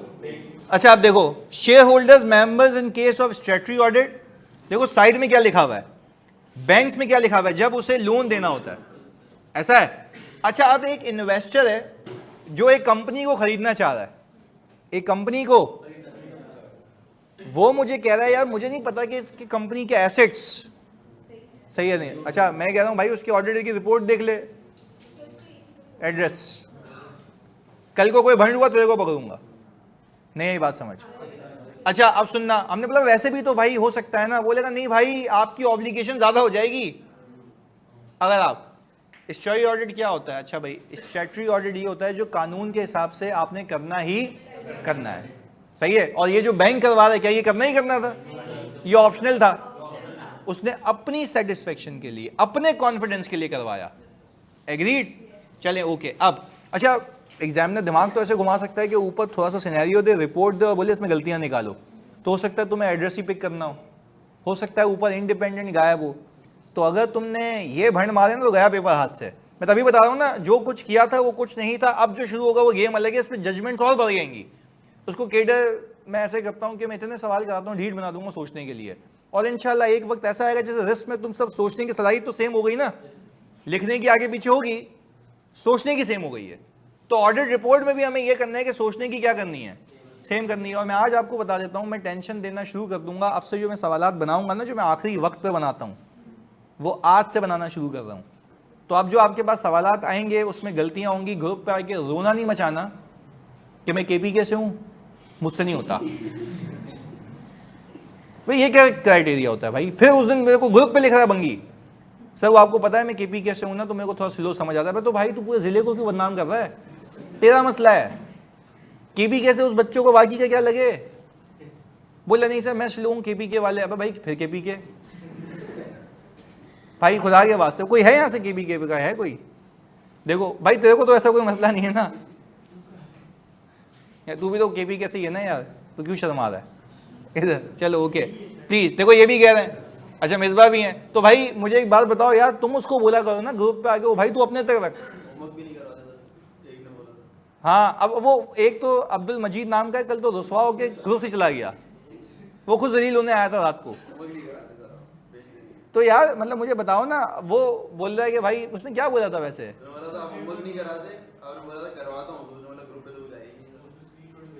स्क्रीनशॉट भेज दिए, बोल रहे होमवर्क नहीं हो रहा है। भाई एक एक घंटा तो सिर्फ डिस्कस करता हूँ होमवर्क बैठ के, उसको ये मुसीबत हो रही है। वो KPK वाला स्क्रीनशॉट भेजा है इनिशियल स्क्रीन का, अंदर जाके तो देख उसके अंदर होमवर्क लगे हुए हैं। मैंने आयशा को बोल दिया, उसने PDF भी लगा दिया, तुमसे कमेंट किया था, जाके देखो PDF भी लग गए। अब भाई इससे ज़्यादा क्या करें पता नहीं। खैर ओके, वो तो कह रहा है वो तो रोजाना जलील होता है, वो मेरे को लगता है उसको मज़ा आता है, वो सोच के आता है 5 बातें आज बोलनी है, डायरी में टिक लगाता है, जलील होके चला जाता है। सही है, उसका मेरे ख्याल से मसला ही है। चलो ओके गुड, इसे सुनो। अब मुझे एक बात बताओ जल्दी से, अगर इन्वेस्टर है और वो किसी कंपनी को खरीदना चाह रहा है, तो मुझे बताओ जिस कंपनी को खरीदना चाह रहा है उसका ऑडिट तो हुआ हुआ होगा, तो वो एड्रेस किसको हुई भी है? अच्छा ऐसा भी हो सकता है ना, वो चला ले, होता है, चल जाती हैं, पर वो कहते हैं हमें फ्रेश ऑडिट चाहिए, स्क्रूटनी, हमें एड्रेस करो, हमें सुकून तब आएगा, पैसा हम देंगे। अच्छा पैसा वो क्यों नहीं दे रहे? तो जो करवाएगा ऑडिट वो देगा पैसे। तो यानी हम यूं कहें कि जो अपॉइंट कर रहा है 99% केसेस में वही है ना, एड्रेसी। तो यही तो हो रहा है। तो अगर हम कहते हैं स्ट्रेटजी ऑडिट में तो अपॉइंट ही कौन करता है, शेयर होल्डर। रिकमेंड डायरेक्टर करते हैं, रिकमेंड डायरेक्टर करते हैं, सही है ना। अपॉइंट कौन करता है, शेयर होल्डर। अच्छा, मॉक की वीडियो जानी, वो जो मॉक मैंने सरप्राइज दिया था ना, मैं क्लास में कराऊंगा, मैंने अभी बोला था उसको सुबह सुबह, सही है। अगर वो दोबारा कहते हैं तो आप दोबारा ऑडिट करते हैं, मतलब पहले उसका ऑडिट हुआ है। अभी क्या कह रहा है, हाँ ना भाई, वो ये कह रहा है, सुनो, वो कह रहा है आपने पीडीसीएल का ऑडिट कर लिया, बैंक आपको कह रहा है फिर ऑडिट करो, तो हो सकता है कि मैं वापस ऑडिट करूं, थोड़ा सा और मोहतात हो जाऊं। नहीं, देखो आइडियली तो ये होगा, मैं रिपोर्ट निकालूंगा, नाम चेंज करूंगा, दे दूंगा, पर हो सकता है कि मुझे कुछ एडिशनल चीजें करनी पड़ जाएं, उसको कंसिडर करते हुए, क्योंकि आगे मटीरियलिटी के कॉन्सेप्ट्स है ना, उसके हिसाब से कनेक्ट करूंगा मैं, कि हो सकता है मटीरियलिटी के कुछ हिसाब किताब अभी नहीं डिस्कस करूंगा, बिला वजह कंफ्यूजन क्रिएट होगी। बिल्कुल है, बिल्कुल है, बिल्कुल ऐसा है, वो सारी चीजें जी। नहीं तो नहीं, पीडीसीएल ऑब्जेक्ट क्यों करेगा, पीडीसीएल तो ऑब्जेक्ट कर ही नहीं सकता, उसको तो क्या चाहिए, वो तो हमें कह रहा था कर दे भाई, हमने कहा भाई हम आपको आपकी अपॉइंटमेंट पे उसको नहीं एड्रेस कर सकते, वो यही चाहेगा ना किसी भी तरीके की तसल्ली मिल जाए। यस, तो वो तो बोलेगा ही बोलेगा। सर आपने कहा था कि डायरेक्टर जो रिकमेंड करते हैं, तो डायरेक्टर्स पीडीसीएल रिकमेंड करेंगे या बैंक वाले? नहीं, अभी तो पीडीसीएल का ऑडिट करें तो पीडीसीएल के करेंगे ना, जो बैंक अपॉइंट करेगा तो बैंक के डायरेक्टर्स करेंगे, तो जो अपॉइंट करेगा उसके डायरेक्टर रिकमेंड करते हैं। डिसीजन किसका होता है, पैसा किसका लगा हुआ है, तो शेयर होल्डर अपॉइंट करेगा, तभी तो हम एड्रेस भी किसको करते हैं, शेयर होल्डर को जी। कौन सा, नहीं पीडीसीएल कराएगा। देखो भाई, जो एक्वायर कर रहा है वो कौन है, इन्वेस्टर, पीडीसीएल है, तो पीडीसीएल ऑडिट कराएगा किसका, टेलीनॉर का, और फिर हम वो रिपोर्ट किसको एड्रेस करेंगे, पीडीसीएल को। यस, इन्वेस्टर पीडीसीएल है, इन्वेस्टी टेलीनॉर है। क्लियर है, एक मिनट जानी, डायरेक्टर क्यों स्पेशल ऑडिट करवा रहे हैं, वहां पे पहुंचाऊं मैं, नहीं वैसे सवाल है, तो जो मैंने बोला ही नहीं है तो अभी क्यों सोच रहे हो। मोस्ट ऑफ द केसेस में वही रिपोर्ट चिपकाएंगे। सर अगर पहले से हम कंपनी का ऑडिट कर चुके हैं और बैंक हमें आके कहे कि भाई अपॉइंट करे, तो हम तो ऑडिट कर चुके हैं, दोबारा से हम क्या करेंगे इस केस में। मैं फिर बता रहा हूँ, आगे जाके कुछ मटीरियलिटी के केसेस हैं, उसके बेसिस के ऊपर हो सकता है तुम्हें ज्यादा काम करना पड़ेगा, तो वो क्या होता है वो आगे सीखेंगे, पर आप ये समझ लें कि हम ऑडिट करेंगे। वो वही तो नहीं बता रहा, मटीरियलिटी का मतलब अभी नहीं बता रहा ना, क्योंकि वो कंफ्यूजन क्रिएट होगी, क्योंकि मैंने एक चीज प्लान रखी हुई आगे के लिए जी। यानी पूछो भाई, अगर शेयर होल्डर वाली रिपोर्ट अगर बैंक एक्सेप्ट कर ले तो वो तुम्हें अपॉइंट करेगा, वो बोलेगा मैं पागल हूं, मैं कोई आपको $1,50,000 दूं, वो भी सिर्फ इसलिए कि आप रिपोर्ट उससे लेके मेरे हाथ में दे दो, रिपोर्ट ही थी ना। अरे सुनो भाई सवाल सुनना है सबको, जैसा भी वो इंपॉर्टेंट होता है, सुनो। और आगे कुछ मसला होता है तो वो जो बैंक है वो कंपनी को हम कुछ नहीं कह सकती उस मोमेंट में। भाई बैंक ये बोलेगी कंपनी को कि भाई तू तो डिफॉल्ट कर गया, और जो कंपनी है वो आपको बोलेगी, हमें नहीं बोलेगी, हमारी इंस्पेक्शन होगी, अगर हमने काम पूरा किया हुआ तो मसला नहीं है, रीजनेबल एश्योरेंस। क्लियर है। और ऐसी फॉर एग्जांपल कुछ चीजों में मसले निकले जो हमारे सैंपल में नहीं आए, कोई मसला नहीं, सैंपल में था तो फिर बेटा आ जाओ साइड में, लाइसेंस रिवोक। नहीं, वो अनइंटेंशन नहीं देखा जाता। फिर आपने अभी पीछे कहानियां नहीं सुनी है, अभी वो फर्म के पार्टनर्स को फारिग किया गया, निकाल दिया गया केपीएमजी के पार्टनर को, भाई कि ये तो एक्सेप्टेबल ही नहीं है, हो गया तो हो गया मिस, आपकी गलती है। पहले तो देखो रिस्क असेसमेंट गलत की तो उस पर भी पंगा है, रिस्क असेसमेंट सही की, चीज हाथ में आई, वेरीफाई नहीं किया, उस पर भी पंगा है। तभी तो मैं कह रहा हूं रिस्क बेस्ड ऑडिट करो, तो मतलब लाइसेंस तो वही है ना, तो अगर उसके नीचे जितनी भी क्वालिफाइड टीम होंगे सबके लाइसेंस रिवोक होंगे, सबके सबके सबके। देखो अल्टीमेट रिस्पॉन्सिबल पार्टनर होता है, इसका सिग्नेचर होता है, साइनिंग अथॉरिटी लाइसेंस उसके पास होता है ना, तो पहले तो वो फारिग होगा, बाकियों की बदनामी होगी, जॉब से निकाल दिया जाएगा, यही होता है, यही होता है इधर। अच्छा भाई, सर अगर बैंक को एड्रेस करेंगे तो बैंक जो डेट कोवेनेंट्स कॉन्ट्रैक्ट में मेंशन करता है उस पर ज़्यादा काम करेंगे। मैंने आपको सिर्फ अभी काम करना सिखाया है। मैं आपको इतने प्यार से, इतनी निम्रता से आपको मैं कह रहा हूं कि मैंने 2 कंटेंट बताए रिपोर्ट के, एक हेडिंग, एक एड्रेस ही। काम ज़्यादा करेंगे तो कम करेंगे तो क्या होगा? मैं कह रहा हूं बेसिक सीख लो। अभी मैंने क्या बोला? मैं कंटेंट सिखा रहा हूं, फिर एक एक को जाके डिटेल में देखेंगे। वही ना, तो वो चसी ना, क्या बोलूं उसको भाई, लोन मिलने के बाद होगा, अभी लोन मिला ही नहीं है, अभी तो उसकी बैलेंस शीट में लायबिलिटी आई नहीं रही। नहीं आ रही बात समझ? अबे उसकी बैलेंस शीट में लायबिलिटी आई नहीं रही तो डेट कोवेनेंट कहां से आएंगे? वो तो बोल रहा है मुझे ये बताओ कि ये कंपनी के फाइनेंशियल स्टेटमेंट्स में कोई गलती तो नहीं है, तो फिर वो लोन देगा। उसके बाद चीजें होंगी, उसके बाद जब मैं ऑडिट करूंगा तो अल्लाह की कसम डेट कोवेनेंट भी चेक करूंगा। नहीं करूंगा? करूंगा तो वो मेरे ऑडिट का पार्ट बन जाएगा। और अगर रेशियो एडवर्स होंगे तो मेरा रिस्क होगा गोइंग कंसर्न का। क्लियर है? तो वो बात तो वहां जाने दो, अभी तो हम बात कर रहे हैं एड्रेसी की। क्लियर है? पक्की बात है। चलें जी, ओके, इधर आ गए। अब हम आ गए डायरेक्टर्स की बात पे। सर स्टैट्यूटरी ऑडिट के अलावा जो ऑडिट होता है उसके लिए टर्मिनोलॉजी क्या है? स्पेशल पर्पस ऑडिट भाई, जब जब जब जब जब ऑडिट, वो रिव्यू, ऑडिट को मिक्स नहीं करो उससे, वो ऑडिट कह रहा है। सुनो, हम ये कह रहे हैं कि भाई बोले टर्मिनोलॉजी बता दें। ये वो वाले लोग हैं जो बाय बुक नहीं चलते हैं कि बुक में कोई लिखा हुआ है तो टिक कर दूं उसके ऊपर कि यही वाला, ये वो अच्छा है। तुम समझ सकते हो मैं क्या कह रहा हूँ? इधर मैं ये कह रहा हूँ कि वो कह रहा है कि भाई स्टैट्यूटरी ऑडिट के अलावा जो ऑडिट होता है उसको नाम क्या देते हैं? Special purpose audit. सिंपल है ना, एक पर्पस है ना, और वो पर्पस क्या है? तो स्पेशल पर्पस ऑडिट हो गया। एक तो हो गया रेगुलेटरी ऑडिट जिसको हम कहते हैं स्टैट्यूटरी ऑडिट, उसके अलावा जो भी हो आपकी अपनी मस्ती है। स्पेशल पर्पस रिक्वायर्ड नहीं था, आपने फिर भी करवा दिया। एक पर्पस है जो कि स्पेशल है। अच्छा, पर्पस क्या था? बैंक का लोन देना, आया नहीं? दूसरा इन्वेस्टर का कंपनी खरीदना। अब डायरेक्टर्स पे आते हैं, सुनते हैं इधर, प्लीज सुने। आपको ये तो पता है ना, अगेन मेरे साथ एग्जांपल्स हैं तो मैं बता सकता हूं आपको। आपको ये भी पता है कि जो PDCL है इसके operations Azad Jammu and Kashmir में भी चलते हैं, AJ के। ऐसा ही है ना, वहाँ सिम लेके जाओगे यूफोन की चलती है, हाँ या नहीं?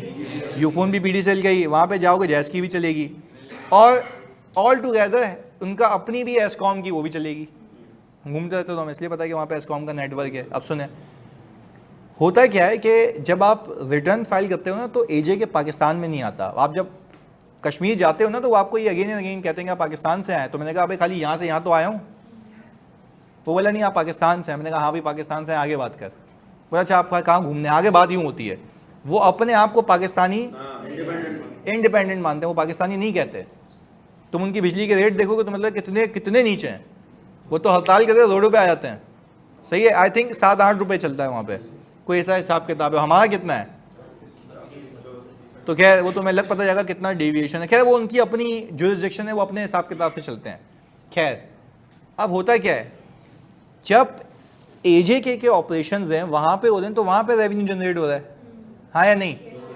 अच्छा, अब वहाँ पे रेवेन्यू जनरेट हो रहा है, कंपनी तो यहाँ पे, कंपनी तो कहाँ पे? पाकिस्तान में।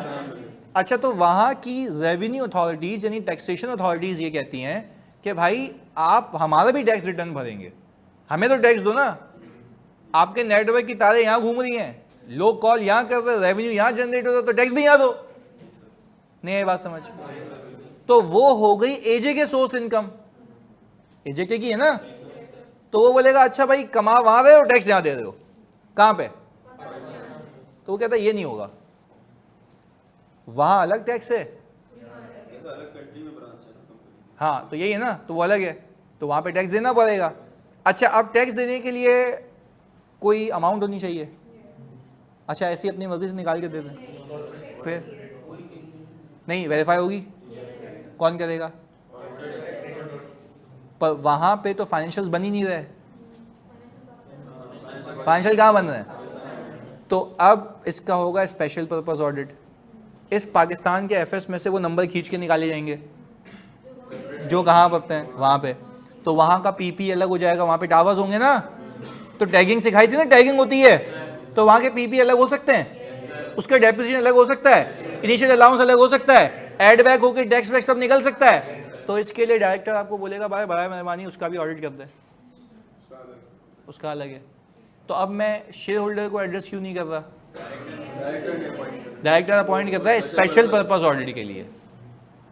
बात समझ आ रही है? तो देखो फाइनेंशियल्स वहां के बनते ही नहीं है ना, रिक्वायर्ड है, ये तो स्पेशली बनवा रहा है। क्या फाइल करने के लिए? रिटर्न फाइल करने के लिए। तो रिटर्न फाइल करने के लिए वहां की टैक्स अथॉरिटीज तो कहेंगी ना कि भाई हिसाब किताब क्या है, तो उसके लिए वो क्या करवा रहा है? ऑडिट करवा रहा है। पहले बताओ बात समझ आती है? तो अगर आपको डायरेक्टर कह, देखो यहाँ पे क्या लिखा है, जब वो स्पेशल ऑडिट करवाते हैं, तो जब वो स्पेशल ऑडिट करवा रहा है तो वो किस मकसद के लिए करवा रहा है? टैक्स की सबमिशन के लिए। और टैक्स की सबमिशन अगर आप ऑल टुगेदर देखना चाहते हो तो पहले आप वहां का रेवेन्यू देखो। अच्छा अब मैं तुमसे पूछता हूं, यहाँ पे कहानी सुनना, जो पहले मैंने काम किया हुआ था वो मेरे काम आएगा या मेरा सैंपल का पॉपुलेशन ही चेंज हो जाएगा? चेंज। तो अच्छा पहले जब आपने पाकिस्तान में ऑडिट किया था, वैसे ही सुन लो, जब आपने पाकिस्तान का ऑडिट किया तो पूरी रेवेन्यू को वेरीफाई किया होगा, पूरी कंपनी के इंक्लूडिंग एजे के? नहीं आ रही बात समझ? इंक्लूडिंग एजे के आपने ऑडिट किया था, इस बात को मान पा रहे हो, समझ पा रहे हो? तो अच्छा अब जब आप वापस से ऑडिट करोगे, क्यों? वही है, बैग में ही है मेरे। सर बात ये कि जो आपने यहाँ का करा है पाकिस्तान में कर रहे थे, और जब वो अलग कंट्री है तो उसको अलग ही रखना चाहिए। अलग नहीं रखना चाहिए ना, क्योंकि यहाँ पे पाकिस्तान सोर्स इनकम और फॉरेन सोर्स इनकम दोनों टैक्स होती है ना, मतलब पता है ना ये तो यहाँ पे तो दोनों टैक्स होंगी। और फिर अगर कोई ट्रीटी है तो वहां जो टैक्स पे किया हुआ वो माइनस हो जाता है टैक्स क्रेडिट के नाम पे। भाई की गेम है ना इसमें, को पता है, सुनो। खैर कहने का मतलब ये है, समझने का मतलब ये कि क्या ऑल टुगेदर आपको ये बात समझ आ रही है कि ये एक स्पेशल पर्पस ऑडिट है? तो आपने जो पूरा ऑडिट किया था ना, उसमें यकीन करो आपने पूरी सेल पे सैंपल लगाया होगा। अब आप जो सैंपल लगाएंगे ना उसकी पॉपुलेशन अलग होगी, यानी उसमें सिर्फ एजे के निकाल लोगे। अच्छा पीपी की जो वेरिफिकेशन करोगे उसमें पूरा पीपी होगा एजे के का, और डेप्रिसिएशन भी पूरा होगा एजे के का, रिसीवेबल्स, बैड डेट्स, तो भाई प्रॉफिट भी तो एजे के का ही होगा ना। तो पहले बताओ दोनों में फर्क समझ आता है? तो यानी सो फार सर जो अब तक हमने इतना कुछ कहानी सुनने के बाद ये कंक्लूड किया कि ऑडिट रिपोर्ट कंसिस्टेंट होनी चाहिए, ये मतलब समझ आता है। और मैंने पूरी ऑडिट रिपोर्ट की कंटेंट्स में से 2 कंटेंट्स पे काम किया, एक इंडिपेंडेंट ऑडिटर्स रिपोर्ट की हेडिंग और एक एड्रेस शीट, दोनों में डिटेलिंग समझ आती है। चलिए मिलते हैं अगली क्लास में, अल्लाह हाफ़िज़।